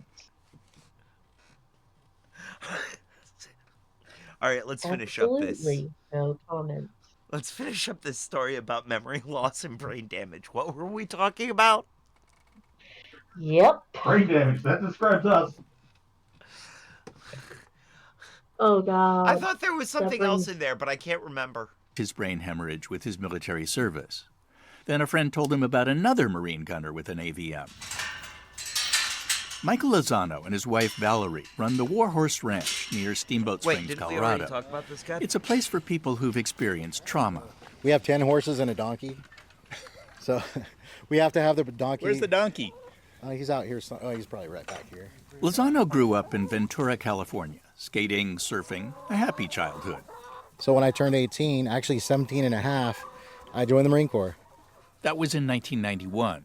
More than a decade later, after 9/11, he was sent to Iraq. Lozano shows me a video. His squad is rescuing a disabled tank on a bridge. Lozano is in a Humvee. I'm looking back. I'm firing my M16. I look over to the side, and then this tank just lights one off right next to us. You could feel the blast. The Humvee shook, and then I go sideways, and I'm kind of out of it. Lozano left the Marines in 2004. Then came the hard part. I wasn't the same. America was different. I experienced PTSD, which I did not know I had until years later. And there was a lot of headaches. Also anger and alcohol. Lozano's first marriage ended. He entered a law enforcement training program in Georgia where he met Valerie. The headaches continued, though, and Valerie Lozano noticed other signs. He wasn't completing the files that we needed to for work. I started noticing him just becoming forgetful at home. It just got to the point where, in my brain, I was like, something is not right. She got her husband to the Barrow Neurological Institute in Phoenix. And they found an AVM on the front, the front, what is it? Oh my gosh. The frontal lobe, yes. Surgeons removed the AVM, but couldn't fix Lozano's memory. There's compelling evidence that the pressure waves from powerful weapons can cause concussion-like symptoms in the people who fire them. Those symptoms include the sort of headaches and memory problems experienced by both Lozano and Wilcox. But could all those blasts also have contributed to their AVMs? There's a couple theories about AVM. That's our horse. That's Monty. You can either be born with it, or your brain can experience some type of trauma which damages the vessels. Lozano leans toward trauma. Lozano's surgeon, Dr. Michael Lawton, has doubts. My initial answer is it's probably not related. It's probably coincidence. Because most AVMs are caused by genetic changes that affect the growth of blood vessels. But Lawton, the president of Barrow Neurological Institute, says recent studies suggest that blast waves can alter genes in the brain.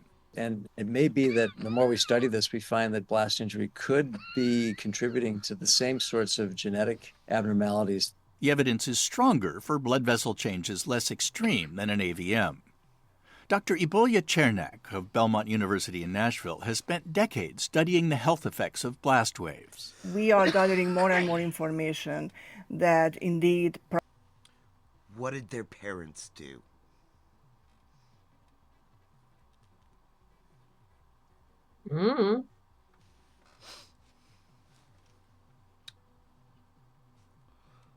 We start talking about changing the genes through the blast waves, right? Right. I mean, that could cause AVMs in them, or it could cause an epigenetic change to be passed down to them.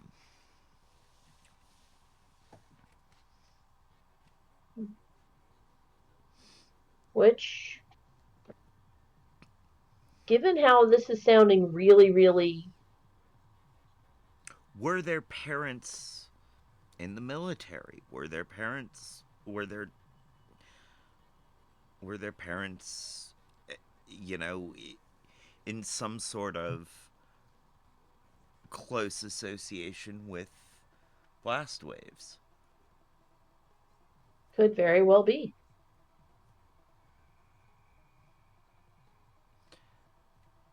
What were you saying?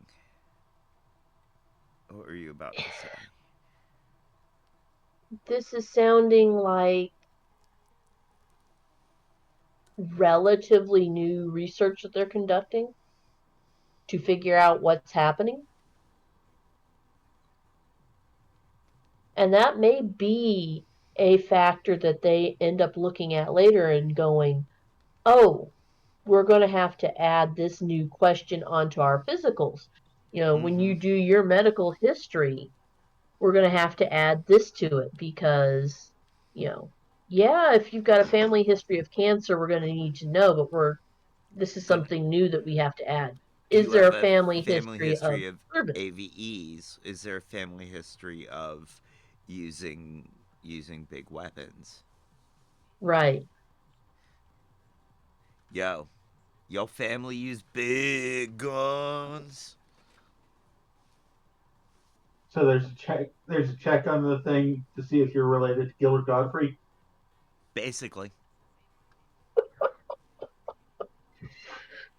Using that big weapon.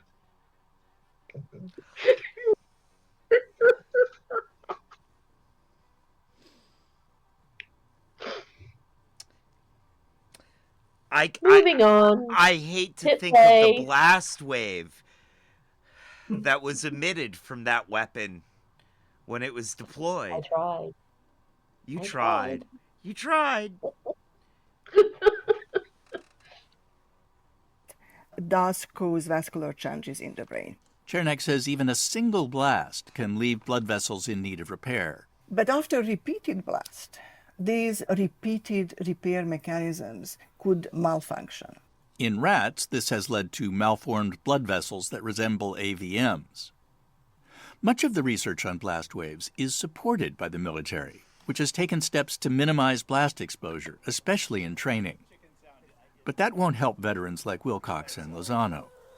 So they are learning to live with their disabilities.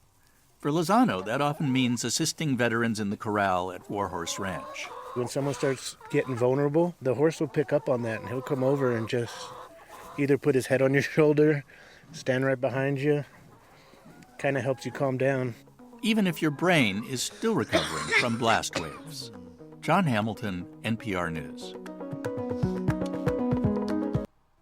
Well, that was that story. Mm-hmm.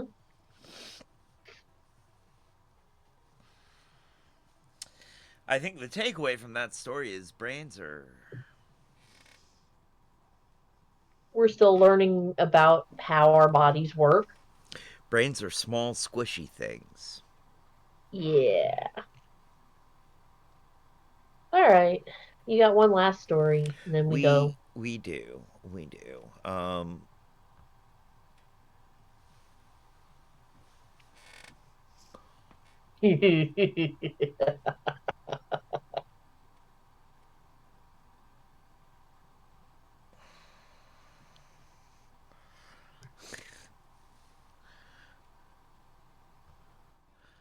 So, Progresso's new soup drops are wilder than Willy Wonka could have dreamed.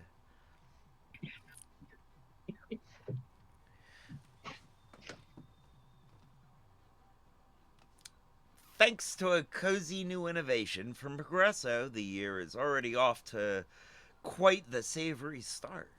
If you've ever longed for a comforting bowl of soup during your daily commute or while running errands, but don't want the mess of, well, soup, Progresso has released a unique offering that lets you do just that. Seriously.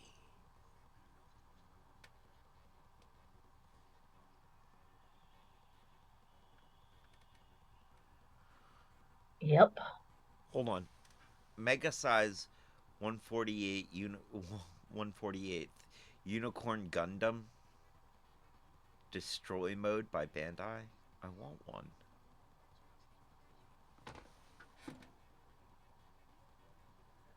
Can you imagine what I could do with a Gundam?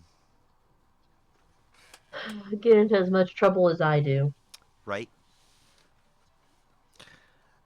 The beloved soup brand is launching the first ever limited edition soup drops. Cleverly described as soup you can suck on.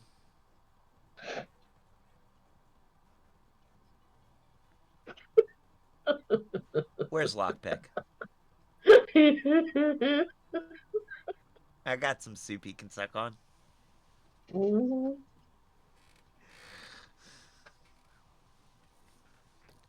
I'll suck on his soup any day. Mm-hmm. Oh. So dirty. Ew. Why, Progresso? Why? Just ew.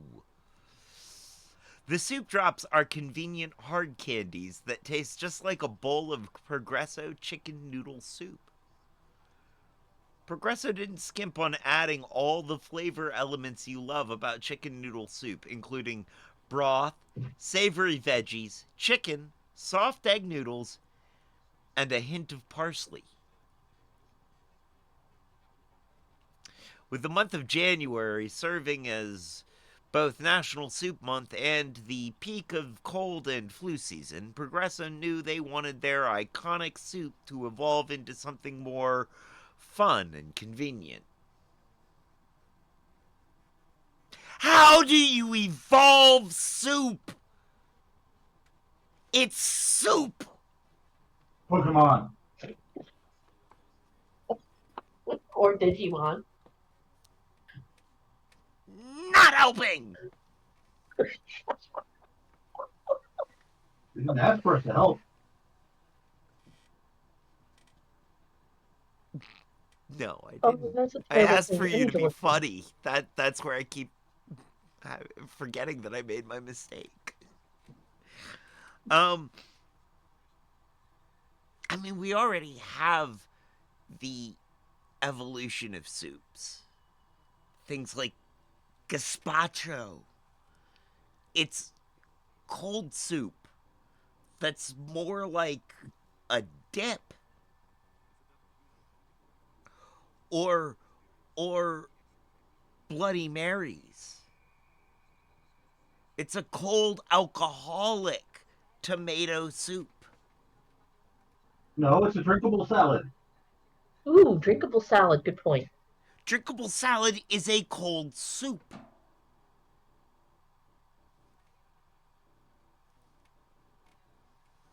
Soup has evolved. Why did we need to bring it to this level? These are not candies. These are cough drops. This is not food. This is medicine. Just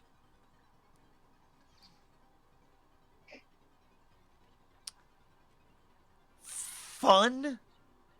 This is not fun. This is healthy.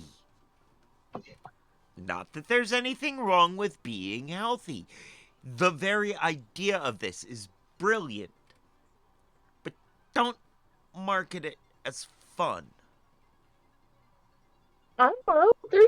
I've run across a couple of interesting people that would consider having a bowl of soup that's been Willy Wonka'd to be fun.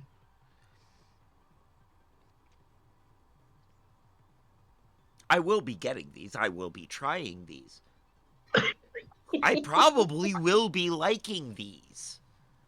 Probably. I mean, supposedly the tin is like, $3 plus shipping. I have to order them? Yeah, you have to order them. Because they're only available through the Progresso Drop website. Okay. But still. But this isn't a candy. This is a cough drop. Ludens shouldn't be called cough drops. They should be called little cherry candies. Yeah, no. I'm just saying, like, labeling problems. This is a cough drop. It's medicine. I think that it is a great idea for, especially if you're feeling a little ill, you feel a cold coming on,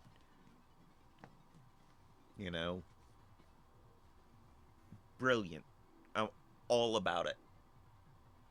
Just don't market it as a candy. Why are you trying to deceive us into believing it's fun? Don't. Fun is fun. We like fun. We have fun. This is medicine. Medicine doesn't have to... For a moment there, you sounded like you were going to go off and do a rant about fun like the Cat in the Hat. We like good fun that is funny. There. And fun that is funny. And pun that is funny. Mm-hmm. I was about to say that medicine doesn't have to be fun. And then I realized how much fun my medicine really is.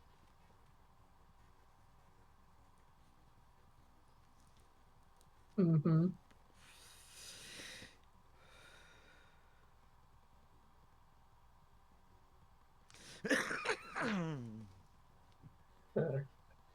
So now yeah, that you have the knee-jerk old white man reaction to the idea of soup drops.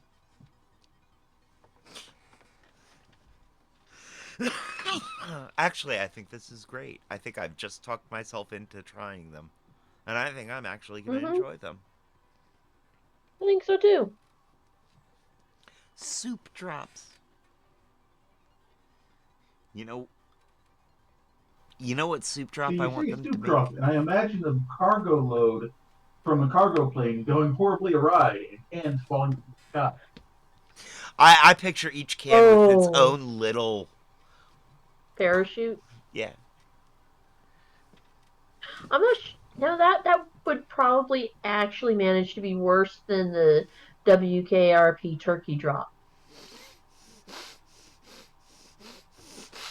Because it would be spread over a much larger area, which means more moving vehicles. Bombed by soup. Cluster bomb. Yes.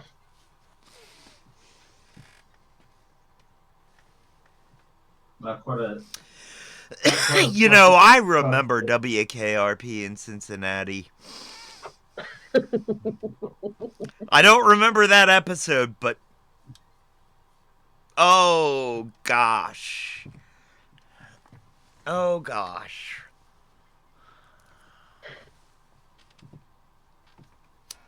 Mm-hmm.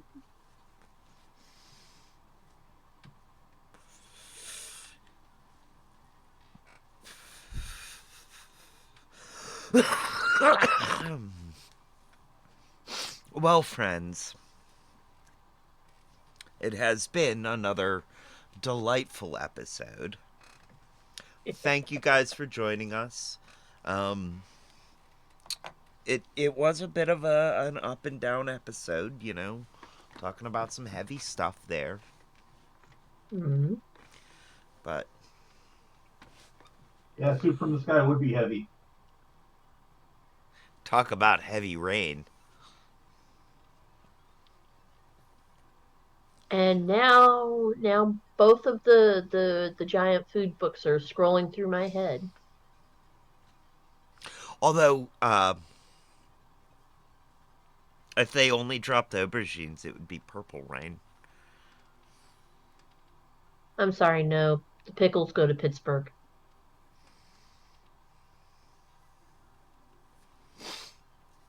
Pickled aubergines. No, thank you, but no. I don't like eggplant.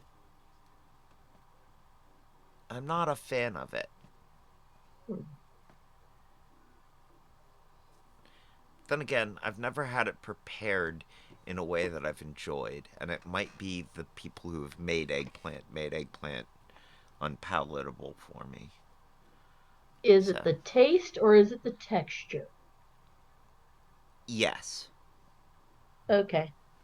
I don't even remember anymore. I just remember I do not like it. Well, I'll have to make my version of eggplant parmesan for you one day and see what you think.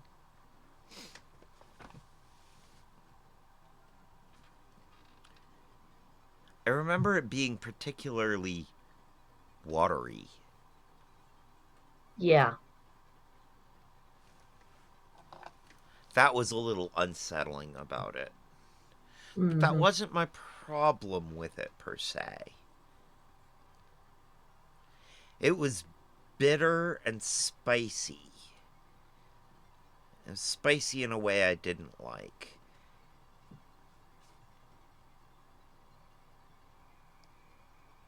That sounds like whatever they seasoned it with was not good. It also sounds like they didn't do a proper salt bath on it. You know, they were hippies. Mm? Who knows if they knew how to cook? Who knows if they knew what they were doing? Mm. Everybody got kitchen patrol at some point. Fair point. Fair point.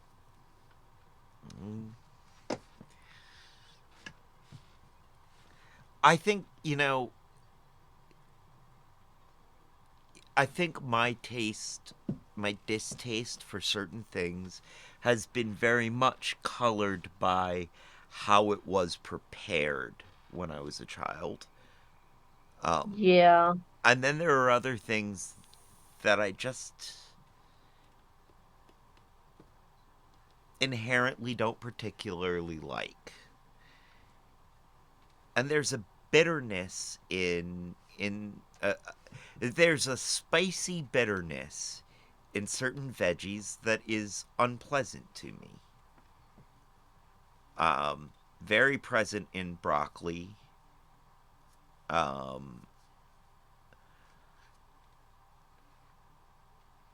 Less present in spinach. My biggest problem with spinach was the sand. There's always sand in it. Yeah. It's always very gritty, sandy. And I never liked that. Mm.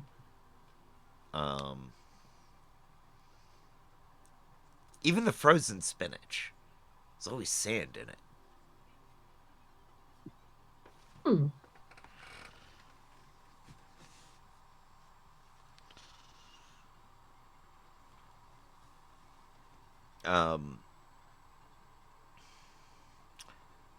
But yeah, that spicy bitterness. It's in carrot tops a bit. Just a little bit in Carrot Tops.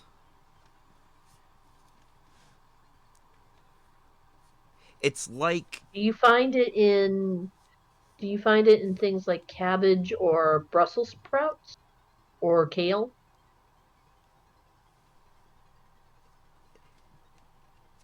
Not exactly. It's different in cabbage and Brussels sprouts and kale. It's like the bitter is turned up, but the spice is turned down. Interesting. There's also a blandness in Brussels sprouts and cabbage. An active blandness. Whatever that means.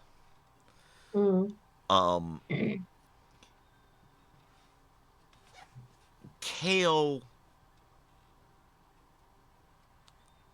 I believe the spiciness is turned up and the bitterness is turned up a little.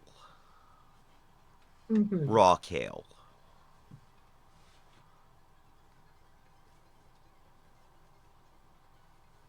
I believe.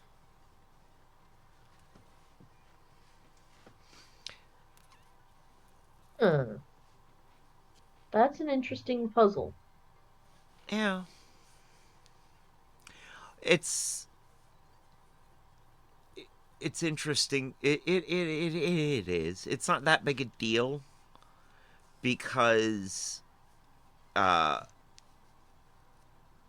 my body doesn't particularly want or need a lot of veggies. I specifically need red meat.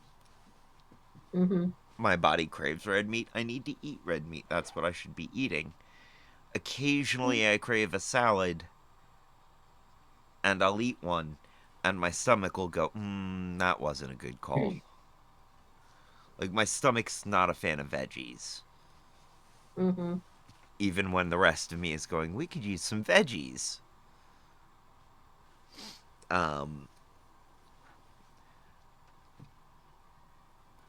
So, it's sort of like I can...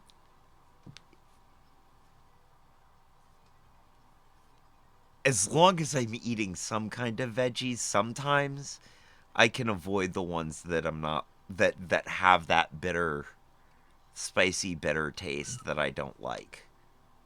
Right.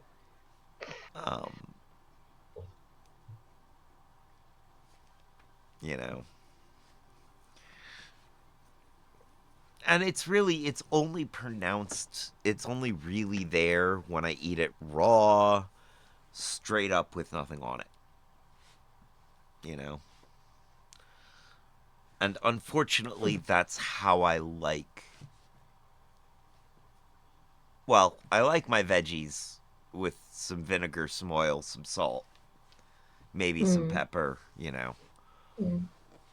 But I like my veggies pretty raw. Like, I really prefer raw... I really prefer raw food in general. You know? I only cook meat because there are reasons to cook meat. I only cook meat enough to get the parasites. Yep. Otherwise, I really prefer it raw.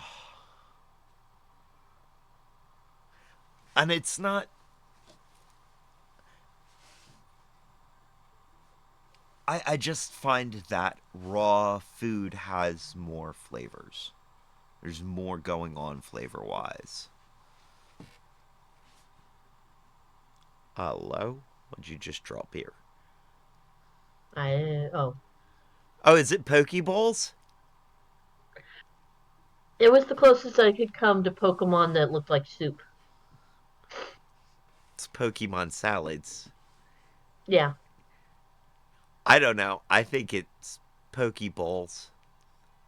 Either way, it was brought up by, why are we evolving soup as Pokemon? This is a Pokemon. Well, I mean, okay, if you think about it, salad is just very, very, very chunky soup.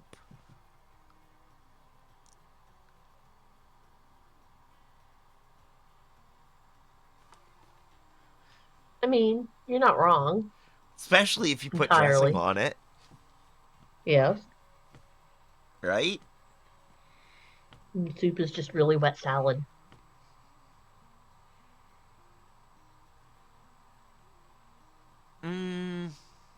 No, because broth. That's the very wet part. No. Yeah, but like broth exists outside of the chunks. So you can have Dressing a soup. exists outside of the chunks too. True. Is salad dressing just is dressing just salad broth? Yes.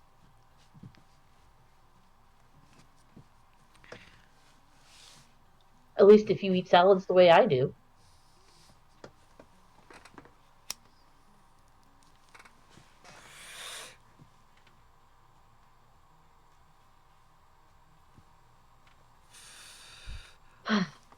By turning them up and drinking them? From the skulls of your vanquished foes? No, even my vanquished foes don't deserve salad.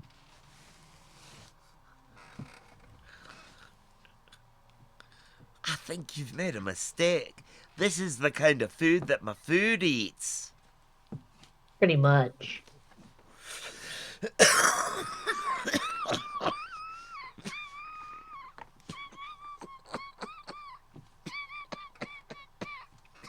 And now, back to our scheduled ending of the show, now that we have gone down that particular rabbit hole.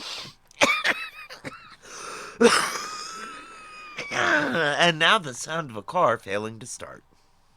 That too. Well, yes, I suppose it is time to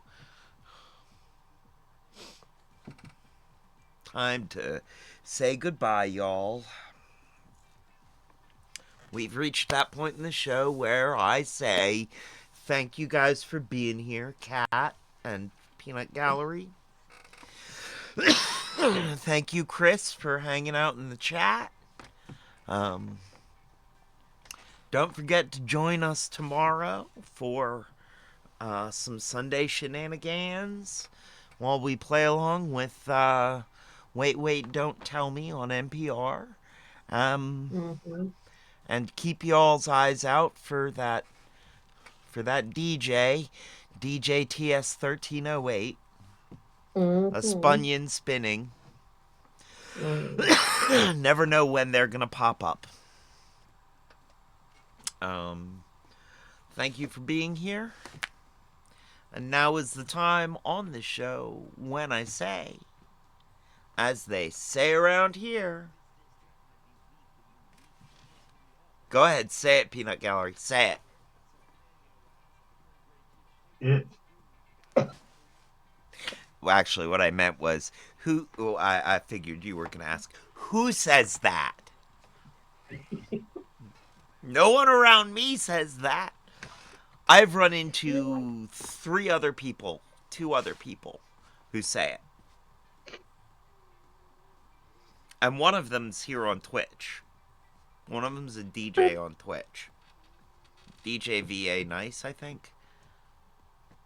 To say, if you're gonna claim DJ DS 1308 as the other person, we got issues. Although actually, I think DJ Champus Maximus does it too, or has done it.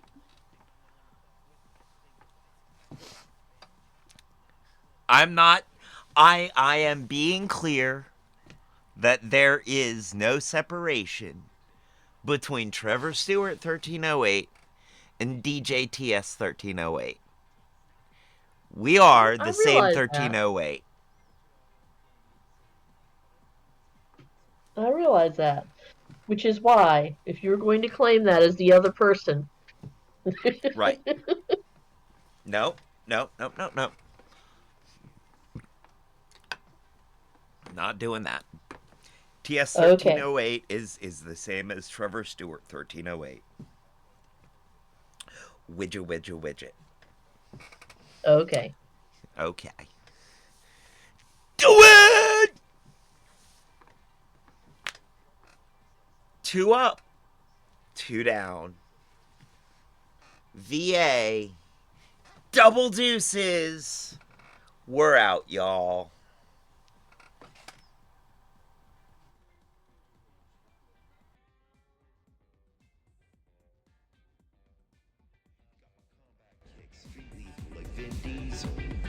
Toss around a 50 cal, get canceled like Jim Caviezel because I'm evil. I'll be a Jesus, eat you up like a handful of Reese's Pieces. See this? Then take you down like you drank and I'm Kendrick.